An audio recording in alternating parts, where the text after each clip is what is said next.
بسم اللہ الرحمن الرحیم۔ الرحیم۔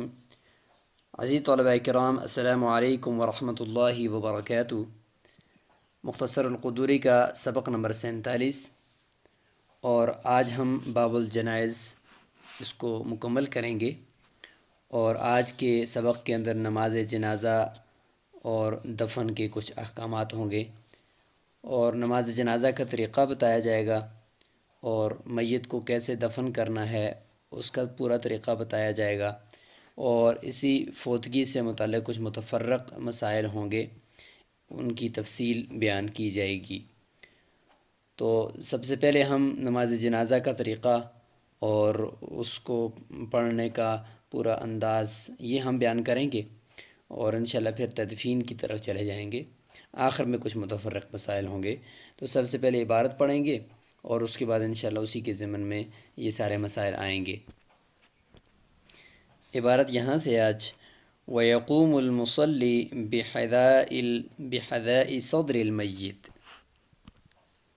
وَالصَّلَاةُ أَنْ يُكَبِّرَ تَكْبِيرَةً يَحْمَدُ اللَّهَ تَعَالَى عَقِيبَهَا ثُمَّ يُكَبِّرُ تَكْبِيرَةً وَيُصَلِّي عَلَى النَّبِيِّ عَلَيْهِ السَّلَامُ ثُمَّ يُكَبِّرُ تَكْبِيرَةً ثَالِثَةً يَدْعُو فِيهَا لِنَفْسِهِ وَلِلْمَيِّتِ وَلِلْمُسْلِمِينَ ثُمَّ يُكَبِّرُ تَكْبِيرَةً رَابِعَةً وَيُسَلِّمُ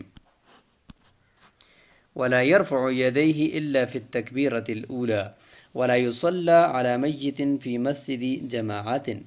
فإذا حملوه على سريره أخذوه بقوائمه الأربع ويمشون به مسرعين دون الخبب فإذا بلغوا إلى قبره كره للناس أن يجلسوا قبل أن يوضع من أعناق الرجال ويحفر القبر ويلحد ويدخل الميت مما يلي القبلة فإذا وضع في لحده قال الذي يضعوه بسم الله وعلى ملة رسول الله ويوجهه إلى القبلة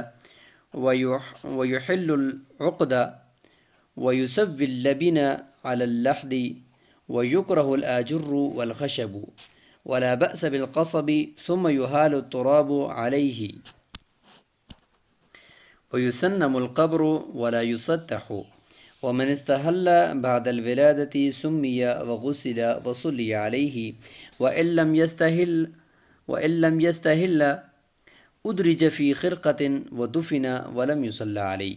تو یہاں تک یہ عبارت مکمل ہوگی باب الجنائز کی۔ ابھی ہم انشاءاللہ اس کی تشریح کریں گے۔ نماز جنازہ کا طریقہ بیان کرنے سے پہلے اور اس عبارت کی تشریح سے پہلے ہم ایک مسئلہ کی وضاحت کر دیں، جس میں نماز جنازہ کا حکم بیان ہوگا، اور اس کے ارکان اور اس کی جو شرائط ہیں وہ بیان ہوگی۔ تو نماز جنازہ پڑھنا یہ فرض کفایہ ہے۔ اگر بستی میں سے، علاقے میں سے اگر کسی ایک آدمی نے بھی اس نماز جنازہ میں، مسلمان کی نماز جنازہ میں شرکت کر دی تو سب سے وہ فرض ساقط ہو جائے گا، اور اگر کسی ایک نے بھی نہ کی تو سب جو ہے وہ اس فرض کو چھوڑنے والے شمار ہوں گے، تارک شمار ہوں گے۔ تو اس لیے فرمایا کہ فرض کفایہ ہے۔ نماز جنازہ کے ارکان وہ دو ہیں، ایک تو اس کی وہ 4 تکبیریں ہیں، اور دوسرا قیام ہے، اور شرائط اس کی یہ 6 ہیں۔ نمبر 1، میت جو ہے وہ خود مسلمان ہو، کافر کے اوپر نماز جنازہ نہیں پڑھی جاتی۔ نمبر 2، میت پاک ہو، ناپاک کے اوپر نماز جنازہ نہیں پڑھی جائے گی۔ نمبر 3، میت کا آگے ہونا، یہ نہیں کہ میت کا پتہ ہی نہیں ہے، غائب، تو غائب کا جنازہ پڑھنا یہ درست نہیں ہے۔ حضور صلی اللہ علیہ وسلم نے جو نجاشی کا پڑھا تھا تو اللہ تعالیٰ کے حکم سے، اللہ تعالیٰ کی طرف سے حضور صلی اللہ علیہ وسلم کے سامنے بطور معجزہ کے سامنے سے پردے ہٹا دیے گئے، اور نجاشی کا جنازہ آپ صلی اللہ علیہ وسلم کو نظر آ رہا تھا، اور آپ اس کا نماز جنازہ پڑھا رہے تھے۔ تو یہ انہی کے ساتھ خاص ہے، بعد والا کوئی بھی انسان ایسا نہیں کر سکتا۔ نمبر 4، میت کا موجود ہونا، اور میت کے اکثر بدن یا نصف بدن سر کے ساتھ موجود ہونا، یعنی میت سامنے جو ہے وہ موجود ہو، اس کا صرف کوئی عضو نہ ہو بلکہ اس کا اکثر حصہ اس کا موجود ہونا چاہیے، یا اگر اکثر ایسا نہیں ہے، نصف ہے لیکن وہ نصف سر والا اگر ہے تو پھر بھی نماز جنازہ اس کے اوپر پڑھی جائے گی۔ اگر نصف سے کم ہے اور وہ سر والا حصہ نہیں ہے، یہ صرف ایک ٹانگ ملی ہے یا کوئی اور چھوٹا سا حصہ ملا تو اس کے اوپر نماز جنازہ نہیں پڑھی جائے گی، مکمل بدن کا ہونا ضروری ہے، کیونکہ وہ تو پھر میت کا ایک حصہ ہوگا، اس کو ہم یہ نہیں کہیں گے کہ یہ میت ہے۔ نمبر 5، مصلی کا زمین پر ہونا، یعنی بلا کسی عذر کے سوار نہ ہونا، یعنی کوئی عذر نہیں ہے تو اس وقت نماز جنازہ پڑھنے والا اور پڑھانے والا، خاص طور پر پڑھانے والا، وہ سوار ہو کر نہ پڑھائے۔ نمبر 6، میت بھی زمین پر ہونی چاہیے، بغیر کسی مجبوری کے، سخت مجبوری کے میت کو اوپر کسی جگہ پہ سوار کر کے اس کا جنازہ پڑھنا یہ درست نہیں ہے۔ تو یہ نماز جنازہ کی 6 شرائط ہیں۔ اب مختصراً عبارت کی تشریح بھی ملاحظہ فرمائیں۔ وَيَقُومُ الْمُصَلِّي بِحِذَاءِ صَدْرِ الْمَيِّتِ، کہ امام جو ہے وہ نماز پڑھانے والا نماز جنازہ وہ میت کے سینے کے برابر میں کھڑا ہوگا۔ یہ ایک مستحب عمل بتا دیے کہ مرد ہو یا عورت وہ اس کے سینے کے برابر امام کھڑا ہوگا، کیونکہ سینے کے اندر ہی نور ایمان ہوتا ہے، تو اسی کے سامنے کھڑا ہونا یہ زیادہ مناسب ہے۔ اور یہ قول بھی ہے کہ مرد کے سینے کے برابر اور عورت کے جو ہے وہ سینے سے نیچے جو درمیان ہے، بالکل درمیان میں کھڑا ہوگا، تو یہ قول بھی درست ہے۔ البتہ مستحب یہی ہے کہ دونوں کے سینے کے برابر کھڑا ہو، لیکن ان سب صورتوں میں جو ضروری ہے وہ یہ ہے کہ بس میت سامنے ہونا چاہیے، اس کے جس حصے کی بھی برابر میں کھڑا ہو گیا تو نماز جنازہ ہو جائے گی۔ اب یہاں سے آگے نماز جنازہ کا طریقہ شروع ہو گیا ہے۔ فرمایا وَالصَّلَاةُ أَن يُكَبِّرَ تَكْبِيرَةً، نماز جنازہ کا طریقہ یہ ہے کہ وہ پہلے ایک تکبیر کہے گا، یحمد اللہ تعالی عقیبہا، جس کے بعد وہ اللہ تعالیٰ کی حمد بیان کرے گا، ثنا پڑھے گا، سبحانک اللہم وبحمدک وتبارک اسمک وتعالی جدک ولا الہ غیرک، یہ جو نماز کے اندر پڑھتا ہے بس وہی پڑھے گا۔ ثم یکبر، پھر دوسری تکبیر کہے گا، تکبیرتاً، ایک تکبیر دوسری کہے گا، ویصلی علی النبی صلی اللہ علیہ وسلم، حضور صلی اللہ علیہ وسلم پر درود پڑھے گا، وہی نماز والا درود ابراہیمی وہی پڑھنا ہے۔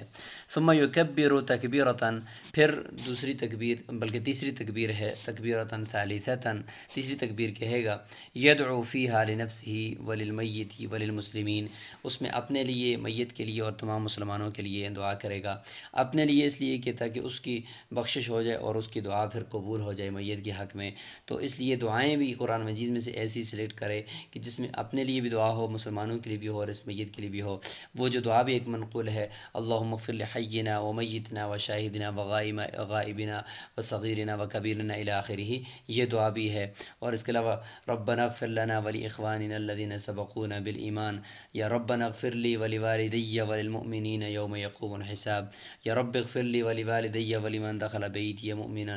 رب اغفر لی ولی اخی، تو یہ ساری جتنی بھی قرآن کی دعائیں ہیں یہ ساری پڑھی جا سکتی ہیں۔ ثم یکبر تکبیرۃ رابعۃ، پھر چوتھی تکبیر کہے گا، وہ یسلم، اور چوتھی تکبیر کے بعد پھر سلام ہی پھیرنا ہے، اس کے علاوہ اور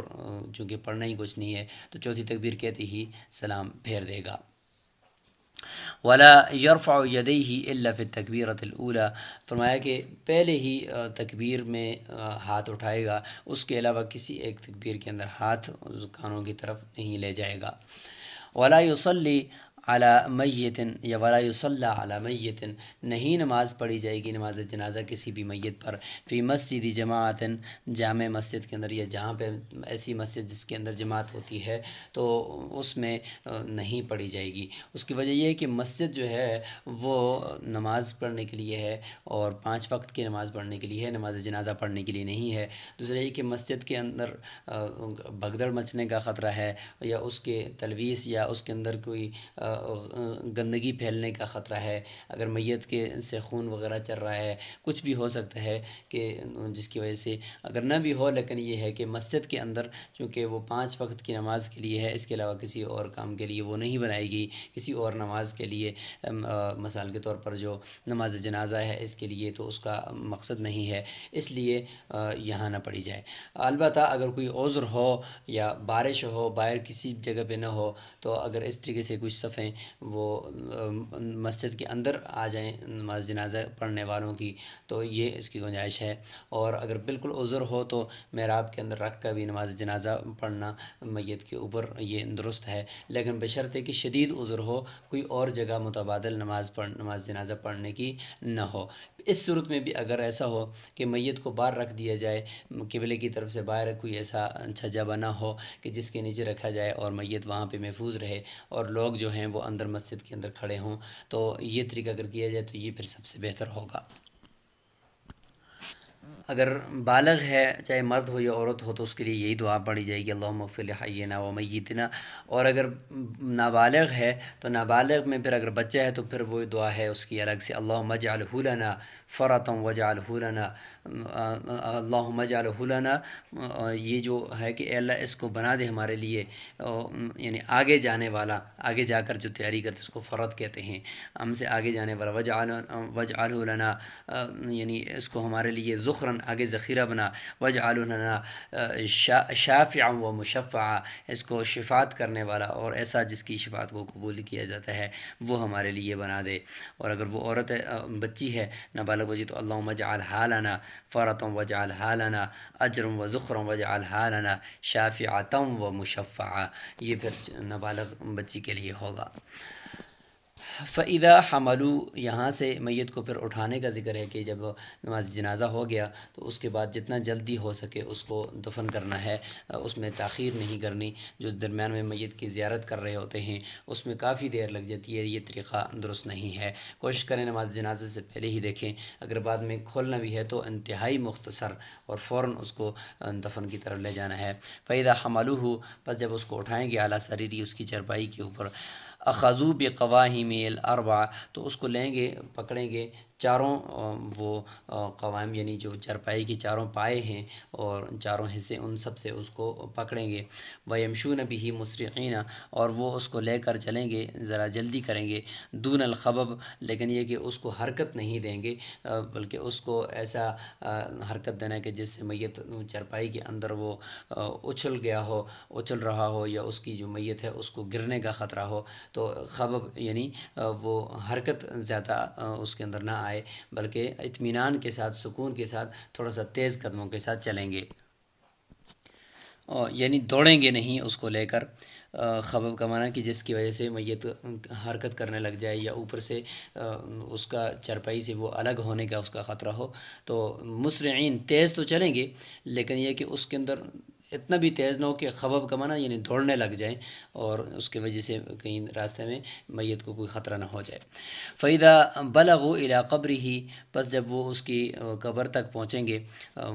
اس کو لے کر قبر تک پہنچیں گے، تو کُرِہَ لِلنَّاسِ، تو جو ساتھ والے لوگ چل رہے ہیں تو ان کے لیے مکروہ ہے ان یجلسوا، کہ وہ بیٹھیں، قبل ان یوضع من اعناق الرجال، اس سے پہلے کہ میت کو لوگوں کی گردنوں سے نیچے رکھ دیا جائے، یعنی اس کی چرپائی جب تک نیچے زمین پر نہیں رکھی تو مکروہ ہے کہ سب لوگ نیچے بیٹھ جائیں، کیونکہ اس میں یہ کہ ہو سکتا ہے کہ میت کو دوبارہ پکڑنے کی ساتھ ضرورت پڑے، تو اگر لوگ بیٹھ جائیں گے تو ہو سکتا ہے کہ اس میں میت، جو لوگ اٹھانے والے ہیں وہ تھکے ہوئے ہوں، ان سے کوئی میت گر نہ جائے، تو یہ ایک عمل ہے کہ وہاں پہ ایک دم سے جا کر نہ بیٹھیں۔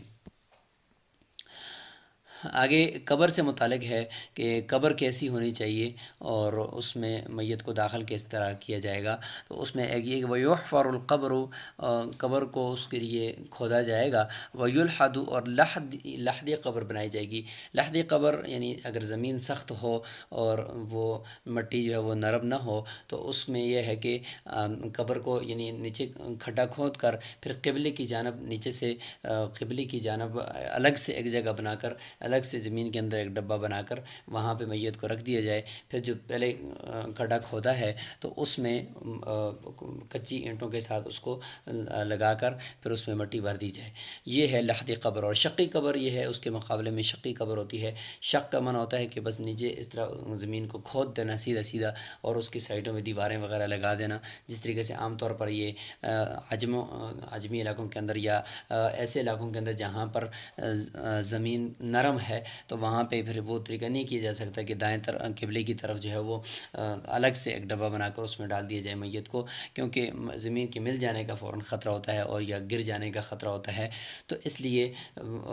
شقی قبر پھر وہاں پہ افضل ہوتی ہے. حضور صلی اللہ علیہ وسلم کے لیے جو قبر کھودی گئی تو اس میں یہ کہ جب آپ صلی اللہ علیہ وسلم وفات پا گئے تو اس وقت حضرت ابو طلحہ انصاری اور ابو عبیدہ بن جراح یہ دو ماہر تھے قبریں کھودنے کے. تو ابو طلحہ انصاری جو تھے وہ لحدی قبر لحاد تھے، وہ لحدی قبر کھودتے تھے، اور ابو عبیدہ بن جراح وہ شقی قبر کے ماہر تھے. تو ان کی طرف دونوں کی طرف بندے کو بھیج دیا. ایک کی طرف ایک بندے کو ایک شخص کو حضرت ابو طلحہ کی طرف بھیج دیا اور دوسرے کو ابو عبیدہ بن جراح کی طرف بھیج دیا. تو حضرت عباس جو حضور صلی اللہ علیہ وسلم کے چاچا ہیں فرمانے لگے کہ اے اللہ تو فیصلہ فرما دے کہ آپ نے نبی کے لیے جو بھی پسند کرتا ہے اس کو اسی اعتبار سے اس ماہر کو بھی موقع دے دے. تو فرمایا کہ دیکھا کہ ابو طلحہ جو لحدی قبر بنانے والے ہیں وہ پہنچ گئے اور ابو عبیدہ نہ پہنچ سکے کسی کام کی وجہ سے. تو اس سے پتہ چلا کہ اللہ تعالیٰ نے بھی حضور صلی اللہ علیہ وسلم کے لیے لحدی قبر کو پسند فرمایا ہے. لیکن چونکہ وہ زمین سخت تھی مدینہ منورہ کی تو اس لیے وہاں پہ لحدی قبر بنائی جا سکتی ہے. لیکن خاص طور پہ پاکستان کے اندر اگر دیکھا جائے تو جو جگہ ہیں زمین ہے وہ اکثر جگہوں پہ نرم ہے تو اس لیے صرف شقی قبر ہی ہوگی. وَيُدْخَلُ الْمَيِّتُ میت کو داخل کیا جائے گا مما یلی القبلہ قبلہ کی جانب سے، یعنی اس کی چرپائی کو قبر کی قبلہ کی طرف رکھا جائے گا اور جو قبر کے اندر لوگ ہوں گے وہ بھی ان کا رخ بھی جو ہے وہ قبلے کی طرف ہو اور وہ پھر اس طریقے سے میت کو قبلے کی طرف سے لے کر وہ یعنی ان کا وہ جو جب قبر کے اندر اترے ہوں گے تو میت کو قبلے کی طرف سے اندر داخل کریں گے، یعنی چرپائی قبلے کی طرف سے ہوگی، ان کا رخ پھر جس طرف بھی ہو لیکن یہ کہ میت کو قبلے کی جانب سے انہوں نے قبر کے اندر داخل کرنا ہے اور پھر قبر میں نیچے رکھ کر اس کی جو کروٹ ہے اس کو دائیں کروٹ پہ رکھنا ہے اور اس کا جو چہرہ ہے اس کو قبلے کی طرف کرنا ہے اور قبر کی جو مشرقی جانب کی جو دیوار ہے اس کے ساتھ کر کے اس کا جو چہرہ ہے وہ قبلے کی جانب کرنا ہوگا. آگے فرمایا کہ فَإِذَا وُضِعَ فِي لَحْدِهِ جب اس کو اس کی قبر میں رکھا جائے گا قال الذي يضعه تو رکھنے والا چاہے وہ ایک ہے دو ہیں تین ہیں وہ رکھنے والے بسم اللہ یہ کہیں گے بسم اللہ وعلی ملت رسول اللہ کہ اللہ کے نام سے ہم اس کو رکھتے ہیں اور اللہ کے جو رسول ہے اس کے دین کے اوپر اس کے حوالے ہم اس کو کر دیتے ہیں.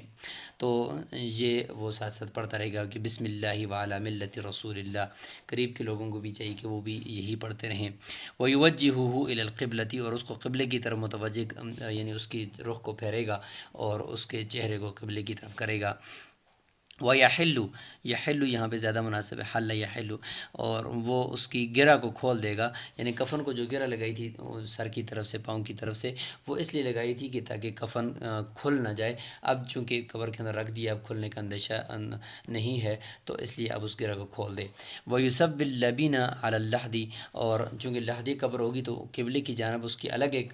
ڈبہ بنا ہوگا تو اس کے اندر میت کو رکھیں گے. تو اوپر سے تو کچھ رکھنے کی ضرورت نہیں ہے، البتہ اس کے جو سائڈ پہ جو آپ نے کھڈا کھودا ہے تو اس کے اوپر اندر کچی اینٹیں لبن کہتے ہیں کچی اینٹوں کو، پکی اینٹ وہاں پہ نہیں لگانی، وہ لگا کر اس میں پھر مٹی بھر دے گا. وَيُكْرَهُ الْآجُرُّ پکی اینٹ والخشب اور لکڑی یہ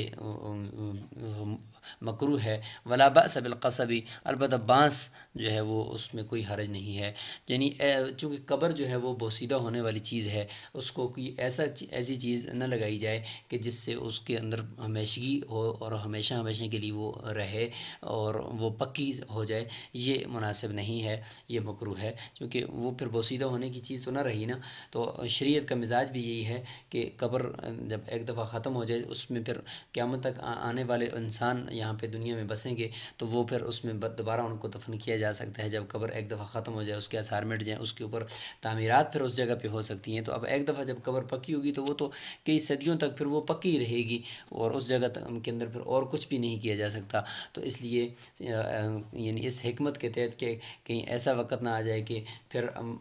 میتوں کو دفنانے کے لیے مناسب جگہ نہ ملے، یا لوگوں کے گھر بنانے کے لیے مناسب جگہ نہ ملے، کہ تمام قبرستان حد نگاہ قبرستان ہوں. آج کل بھی دیکھیں تو بڑے شہروں کے اندر کتنے لمبے لمبے قبرستان، اور اس میں تمام قبریں پکی ہیں. اب اس جگہ پہ تو اور کچھ نہیں کیا جا سکتا. حالانکہ شرعاً مسئلہ یہ ہے کہ جب تک قبرستان جب بسیدہ ہو گیا ہے تو ختم ہو گیا، تو اس جگہ پہ یعنی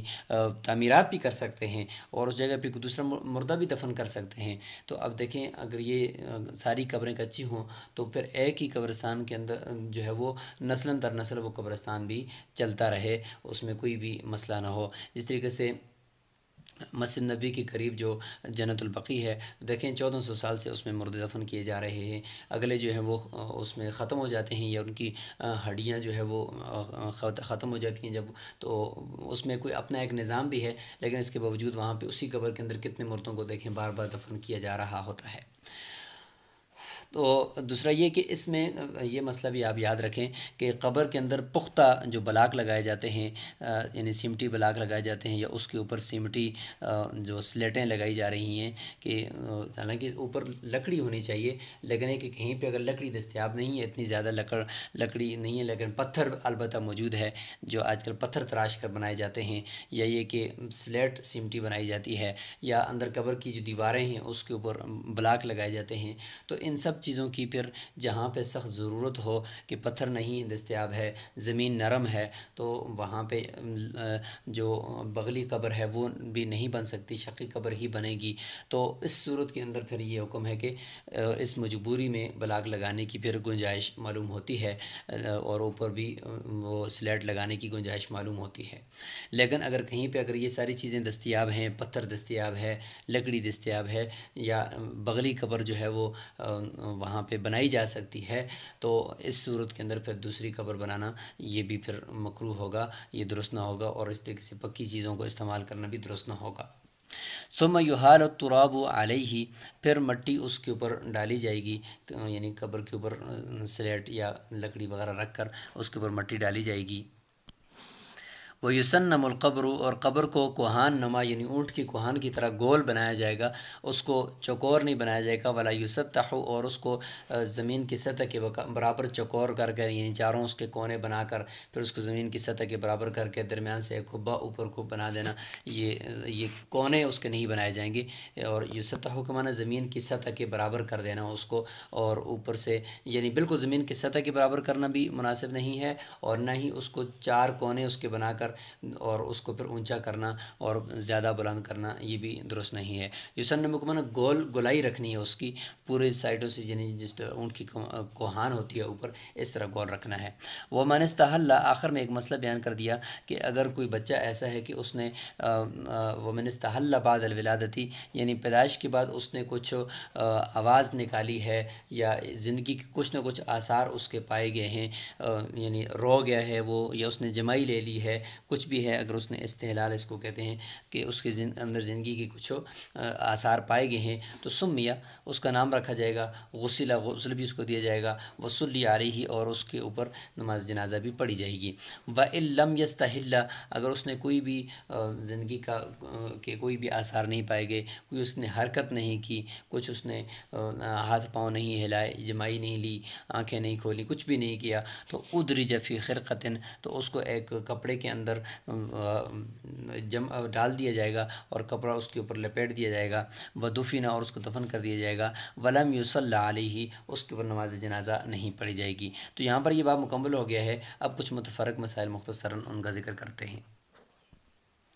سب سے پہلا مسئلہ یہ ہے کہ تعزیت کا مسنون طریقہ کیا ہے۔ اگر کسی کے گھر میں فوتگی ہو جائے تو مسنون طریقہ یہ ہے کہ 3 دن کے اندر اندر آپ نے ان کے پاس جانا ہے اور اہل میت کو تسلی دینی ہے۔ تسلی کے جو الفاظ بھی آپ اپنی زبان میں اپنے عرف کے مطابق بول سکتے ہیں وہ بولیں۔ اس کے بعد آپ یہ الفاظ بھی بولیں، ان للہ ما اخذ ولہ ما اعطى وكل شيء عنده باجل مسمى فلتصبر ولتحتسب۔ تو یہ الفاظ بھی ساتھ ساتھ بولے، اور ساتھ ہی آپ نے اگر یہ نہیں آتے تو اپنی زبان کے اندر جو بھی الفاظ اس کو بولے، لیکن تسلی والے الفاظ ہوں۔ غیر مسلم کے پاس بھی جا کر تعزیت کی جا سکتی ہے، لیکن اس کے پاس بس جا کر بس اپنی زبان کے اندر یہ الفاظ اس کو تعزیت کے ساتھ، اس کی مانوسیت کے ساتھ جتنے بھی الفاظ بولے جا سکتے ہیں اس وقت وہ بولے جائیں۔ لیکن یہ کہ ہر ایک جو وہاں پہ بیٹھے ہوتے ہیں ہر ایک کے لیے ہاتھ اٹھانا، اور جو بھی آ رہا ہے ہاتھ اٹھاؤ بھائی دعا کرو، ہر سیکنڈ اگلے منٹ کے بعد دعا کرو پھر ہاتھ اٹھاؤ، یہ ثابت نہیں ہے۔ البتہ یہ کہ یہ الفاظ اور ان کے ساتھ ہمدردی کا اظہار کرنا یہ ثابت ہے۔ نمبر 2، اہل میت اور مہمانوں کے کھانے کے انتظام۔ اس کے لیے بہت زیادہ ہر ایک عرف کے اندر مختلف چیزیں ہیں جو غیر شرعی بھی ہیں۔ اس میں کمیٹیاں بنائی جاتی ہیں کہ پیسے جمع کرو، جو پیسے جمع نہیں کرتا تو اس کی